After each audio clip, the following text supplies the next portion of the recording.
So hey everyone, I guess Endeavor team is doing a great job. I hope I'm not gonna that up. So I have to be honest. This is my second moderation.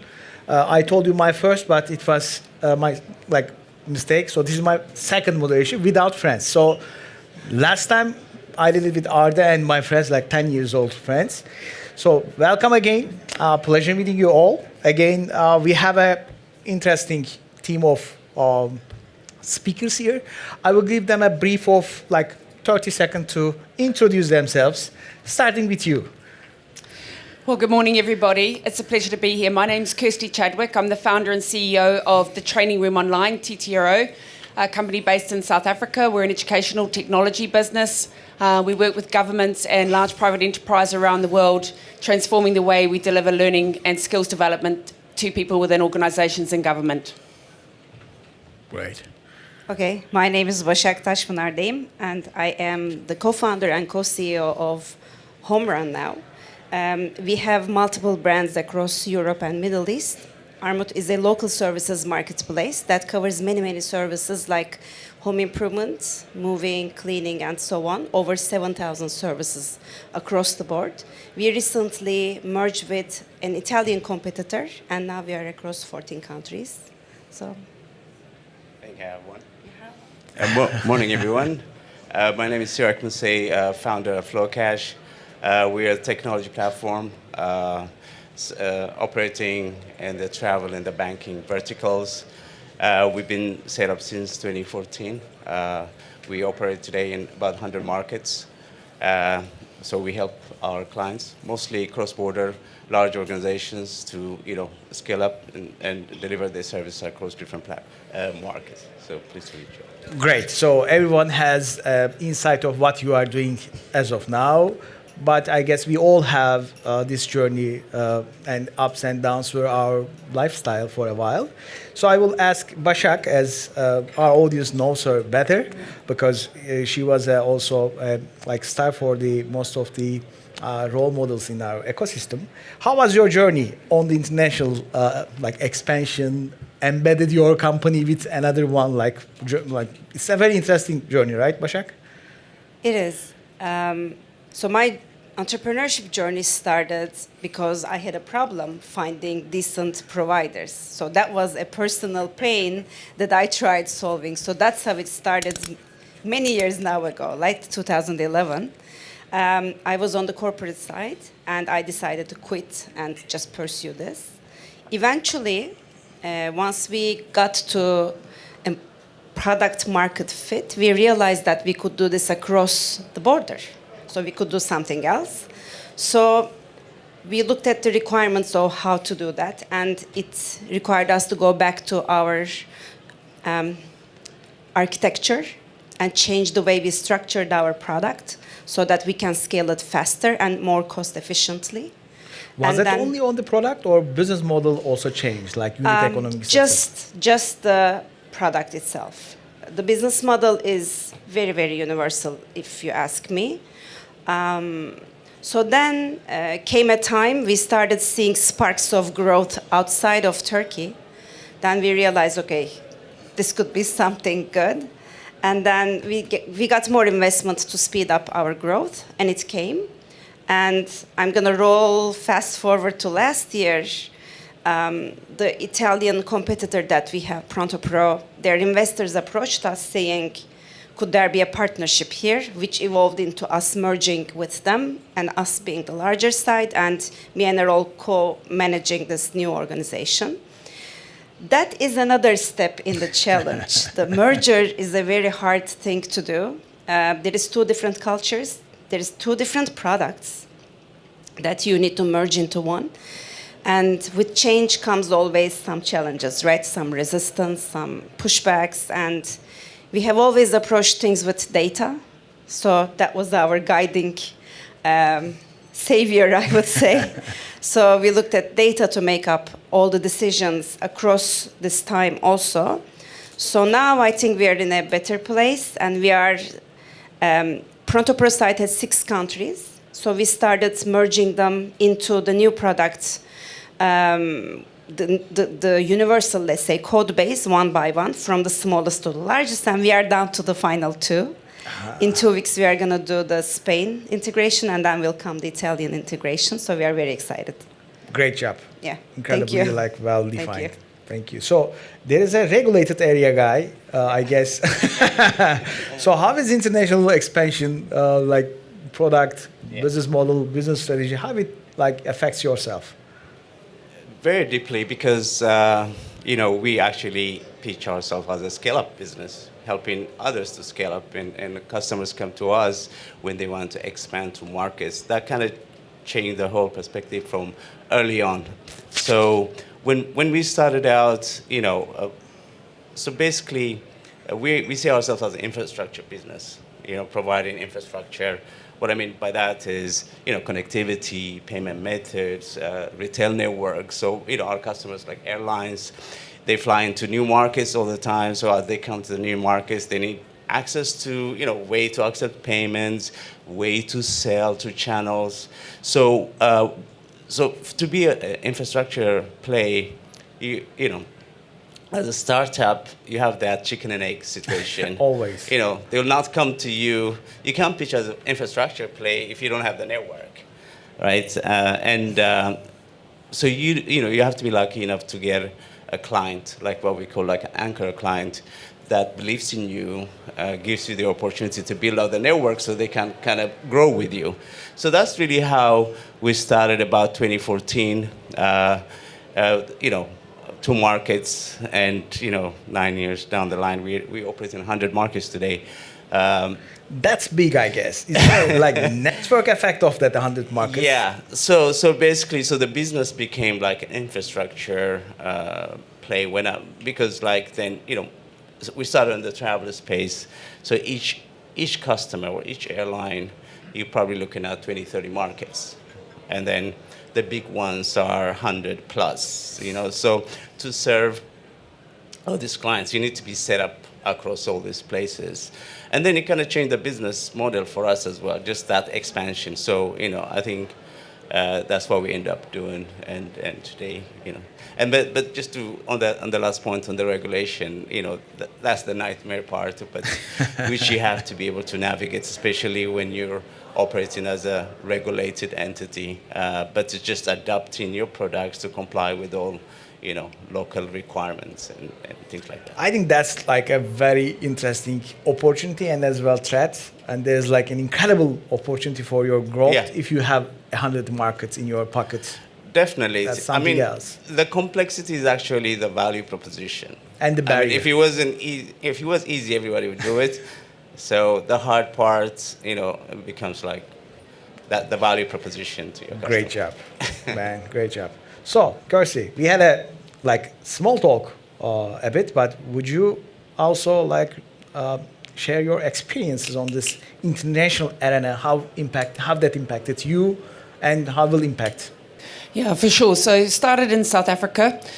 And from South Africa, many of the organizations or the larger enterprises that we worked across the continent of Africa. So we sort of found through our customers that we were starting to serve other markets into the rest of Africa, and learning and doing a lot of work in different parts of Africa, not necessarily setting up businesses in those countries, but serving customers in those markets.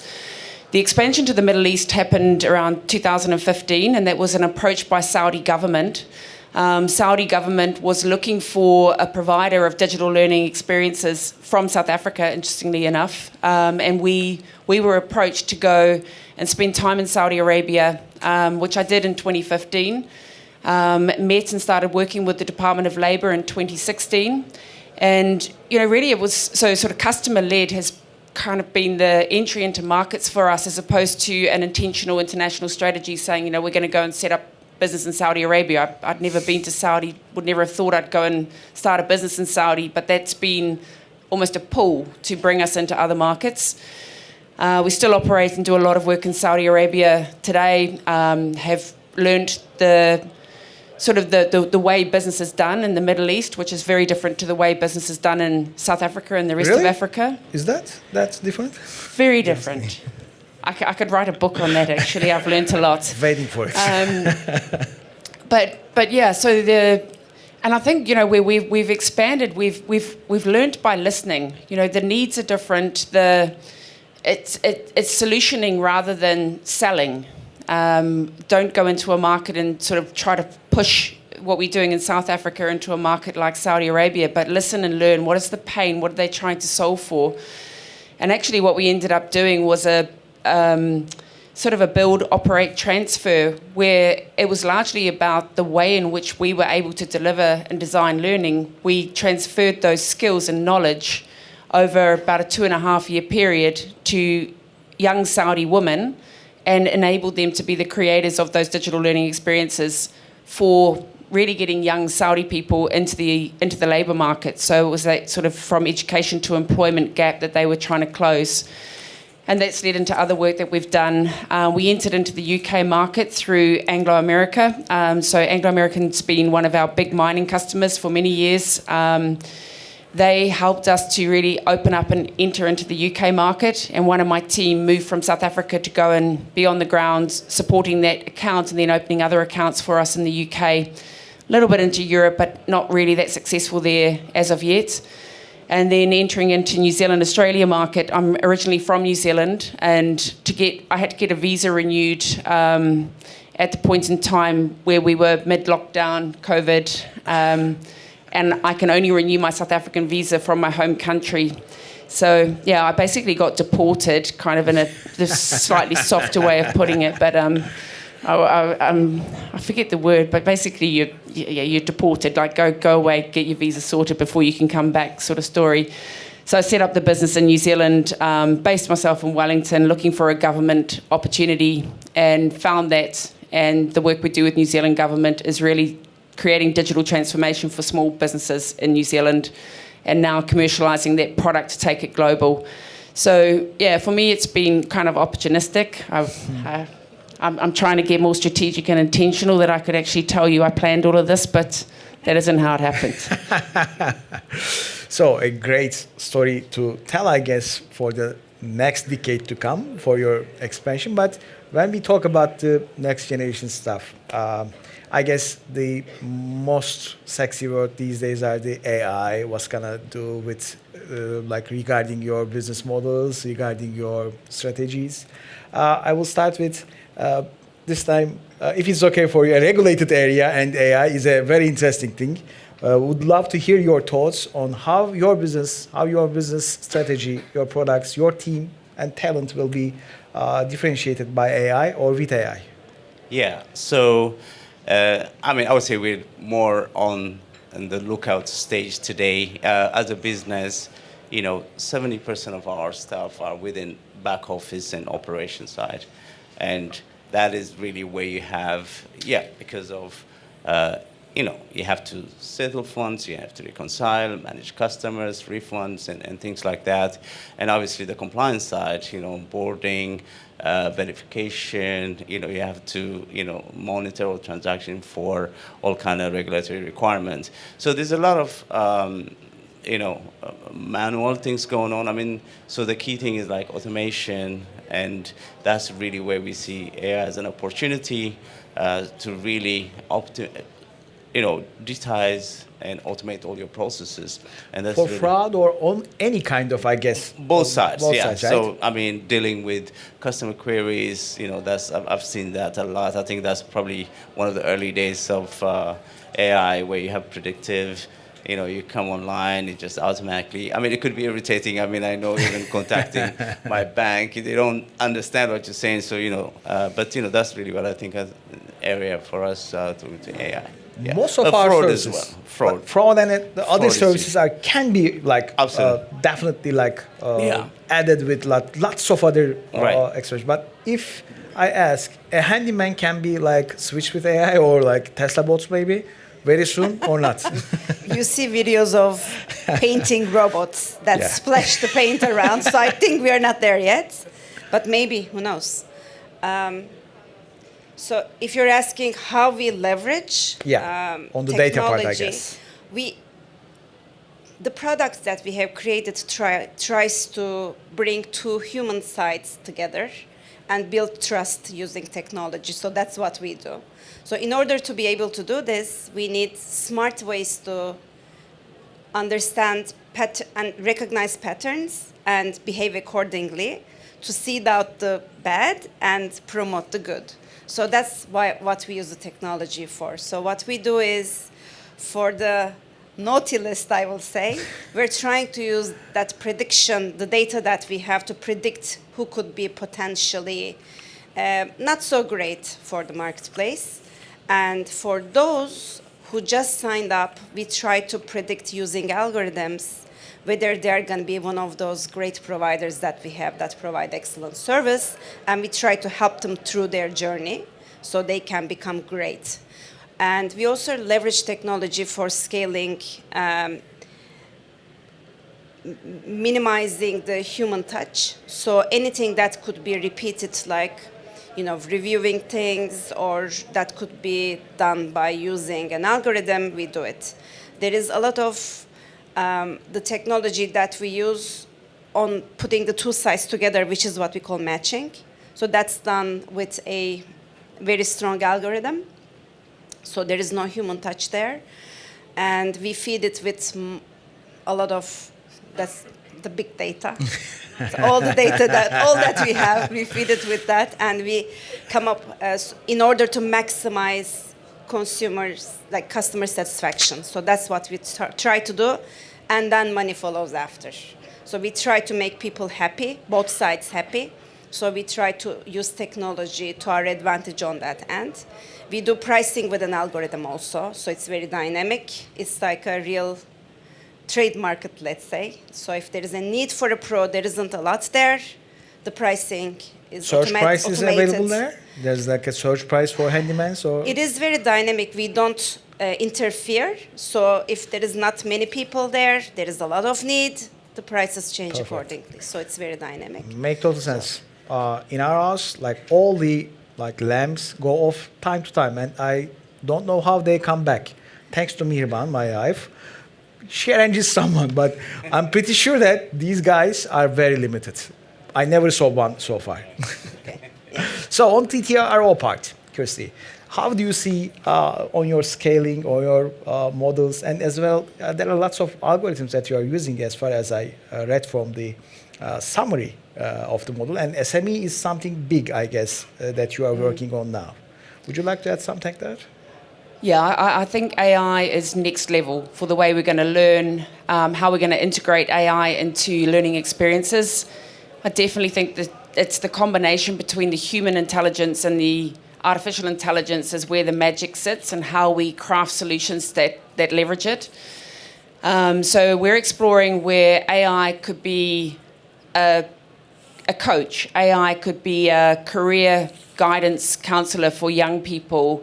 It could be, just leveraged within learning experiences, that it becomes to actually intrinsically understand the way you learn, so at a very deeply personalised level. So we're seeing application of it in assessment, we're seeing application of it in how we design and develop content and curriculum.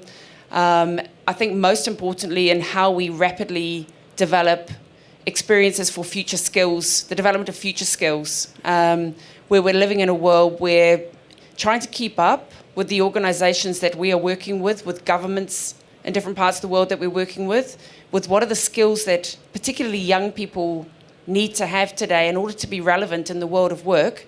I don't think it just applies to young people. I think for all of us, the phrase of never stop learning has never been more relevant. But it's the what to learn is the part that we need to solve for. So what are the skills that industries and businesses are going to look for in a year from now, where AI is potentially a part of what that is? How do we create that and leverage AI at the same time in delivering what that looks like? So I think it's absolutely game-changing. Education needs this. It will truly create reform and transformation that's desperately needed around the world in educational systems that are incredibly outdated. We see it as a super exciting space to play. I guess we'll see a lot of stuff coming on, and I'm pretty sure that it's going to be disrupting and as well like adding a lot of value to our businesses all. So when we come back to our agenda and global scaling, international expansion, etc., I guess one of the payment parts, like when you have international references, like great airline companies or banks or etc. How did it help you on expanding your services to 100 markets? Can I ask you that, Sirak? Yeah, I mean, again, we started in the travel space initially. And first cut might be the, I guess, hardest one to be, like deepest one to be the one. What was your like first client internationally that onboarded? It was Ethiopian Airlines. So, it was one of the fastest growing airline at the time, and even today. And when I was talking about anchor client, that was, you need your luck sometimes, just somebody to come and, they were, when we started, this whole digital payments was a new thing, mobile money, and especially, I started out in the African market. Me on a personal basis, I kind of came full circle around. I'm originally Ethiopian, and then moved to Europe, studying, and came, grew up in Sweden, and then to the UK to study, and then I got the opportunity to come back to Africa to do some,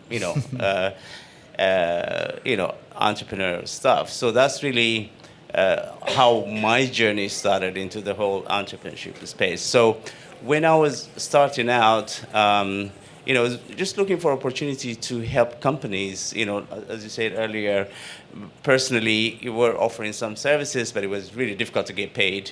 So I thought, maybe that's what we should address, the payment piece. If I can find a way, make it seamless, easier to get paid, if that could help me, then it could help others as well. So that's really how we started out.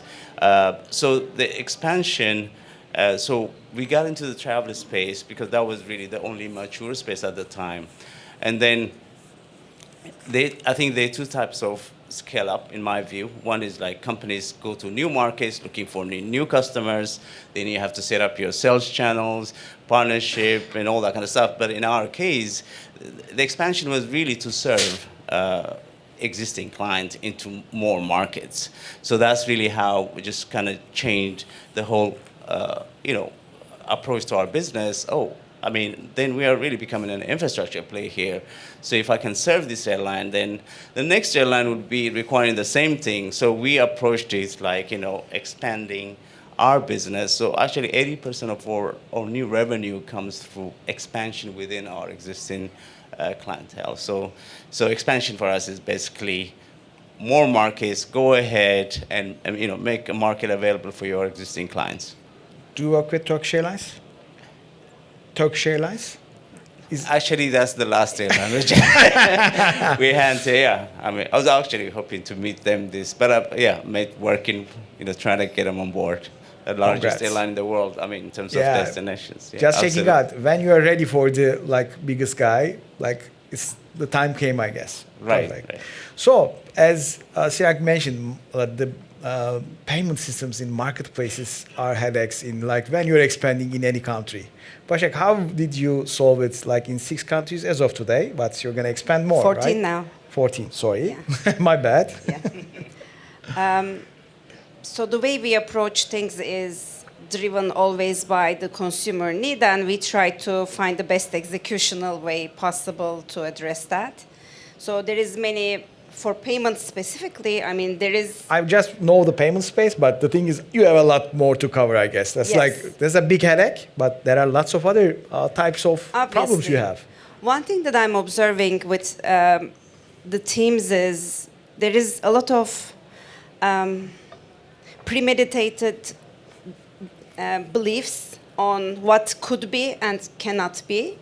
So it's important for all of our teams to focus on what the objective thing out there, which is the data telling us, and bringing them to behave in this direction is a challenge. So, because you have ideas or assumptions per each country or each culture that certain things can be done a certain way or cannot be done a certain way. We see it in all of these markets, and there is always, I do this too, everybody does this, Turkish markets can't do You can't find a painter online. Italians can't pay, blah, blah, blah. Germans can't do, online banking. So there is a lot of assumptions, but not enough evidence. So we always ask, where's your evidence? Where's your data? Where's your insights? Where's your analysis on this? So as long as we have that information, we act on it, we test it, and we execute. So sounds very simple, but it's very hard to do, to convince a lot of people to act this way, because we all have like certain judgments. So last week, so we're going to do this final integration, and the team came up with a learning schedule for the local operations people, and I saw 70 plus hours there as a training session per person. I said, come on, it has to be something different. We have evidence, we have data from back in the day when we did this for other countries, so it can't be. So give me your proof so I can approve. If not, we're going with something much less. So that's how we do it. Same for marketing, same for product, building the product. So that's the not so easy magical trick that I would say. As long as you look at the data, I think it tells you what to do or what not to do, I guess. Good to hear that. At least it's like there's an evidence for that, and you have done it in 14 markets. It's a big thing, actually. So I guess we need to have. I would love to hear these questions answers. Actually, would you share one successful strategy that you are proud when you are scaling your business? These are very deep inside stuff maybe, but what was the one thing when you are doing business in Saudi Arabia or any other country in the world? What was the one thing that make you proud and share with the team inside? Well, I'm proud I survived and I'm still going. That's hasn't been easy. Look, I think I'm probably most proud of where we've got to at this juncture. So the business is 15 years old, and I think we're at a really pivotal, transformational point in the business as we move into what will truly allow us to intentionally scale into more markets through growth platforms. So we've learned really, we've been so blessed to have opportunities to work in the markets we've worked in extensively across multiple different industry sectors, got to really understand what are the pain points that industries are having in developing people, and what could work to further develop and create impact in the space of human capability development. So we're pivoting that into products now. So 2 growth platforms, one called Capability X, which really will allow us to leverage all of the insights that we've had from working with some of the biggest companies in different industries across the world, into saying, well, how do we bring that in a product that develops future skills for many or for all? So I think we're at a space that we can leverage all of that what we've gathered over the years and bring that to market, and then along with that, what we do with small medium enterprise and the development of capability within that space. So, yeah, I think more to come. Good to hear that. So, Başak, I guess you have a couple of proud moments on your journey as well. What was the one that you want to share with the entrepreneurs here? The thing that makes me more proud in all of this is the culture that we were able to raise and the team that we got a chance to work with. You can't do it on your own. So you have to have the best of the best with you so you can do that journey together. So I think it's always the secret sauce there. We always talk about the entrepreneurs, we talk about the products, and we talk about, these celebritized versions of people that we want to put the pin on the success of things happening. But in reality, it's a team effort, it's a collaborative effort. So of all the things that we have gone through, I'm very proud of the team and the culture. So that's what makes me happy also. So that's what I would say. Great. I guess that's a very important point. So, Sirak, what do you think? What do you suggest? What do you have? I could think of plenty, but I think one standout is for me, how we navigated through the COVID years, because even on personal level, there's a lot of people have been impacted, but also a lot of businesses, and many of them never came back. So especially huge exposure in the travel space. Most of our clients were grounded, so need to find that resilience, especially with your team. How to scale down. You have to pitch to your colleagues and employees to make some sacrifices and stuff like that, but at the same time use adversities to kind of diversify our business.